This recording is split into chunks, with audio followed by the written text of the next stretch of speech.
എന്നെ കാണാൻ വരുമല്ലോ, എന്നെ കാണാൻ വയ്യാതെ വരുമല്ലോ, എന്നെ കാണാൻ പറ്റാവുന്നല്ലോ. കിട്ടുമോ? കാണുന്നുണ്ടോ? അവിടേക്ക് എന്നെ കാണുന്നുണ്ടോ?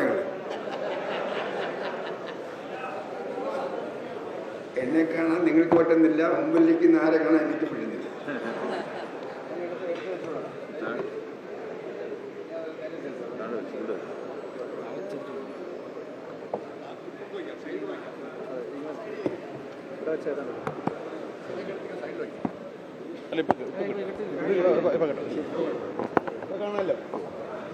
ഗാന്ധിജി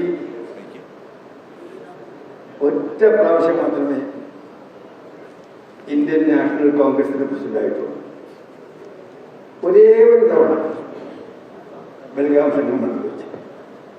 അതിനുശേഷം നിരന്തരമായി അദ്ദേഹത്തിൻ്റെ സുഹൃത്തുക്കൾ, സഹപ്രവർത്തകർ, അനുയായികൾ, ശിഷ്യന്മാർ, വർക്കിംഗ് കമ്മിറ്റി ആവശ്യപ്പെട്ടിട്ടും ഇനി രണ്ടാമതൊരു പ്രാവശ്യം ഞാൻ സ്ഥാനം ഏറ്റെടുക്കില്ല എന്ന് അദ്ദേഹത്തിൻ്റെ സാക്ഷ്യമായിരുന്നു.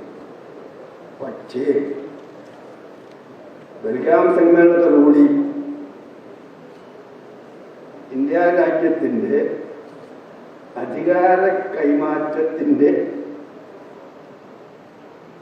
ചർച്ചകൾ മുന്നോട്ട് പോകുന്നത് വരെ ഇന്ത്യൻ നാഷണൽ കോൺഗ്രസിൻ്റെ ദേശീയ പ്രസ്ഥാനത്തിൻ്റെ കടിഞ്ഞാൺ അദ്ദേഹത്തിൻ്റെ കയ്യിലായിരുന്നു.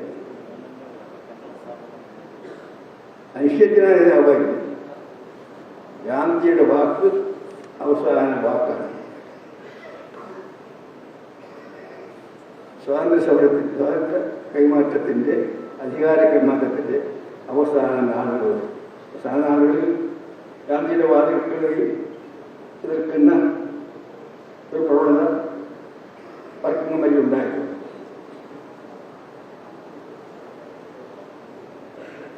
ഗാന്ധിജി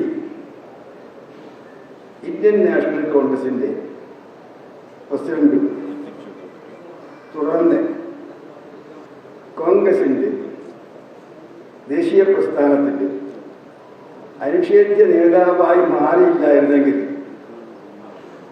എന്ത് സംഭവിക്കുമായിരുന്നു? എനിക്ക് ഉറപ്പുണ്ട്. ബൽഗാം സമ്മേളനത്തോടുകൂടി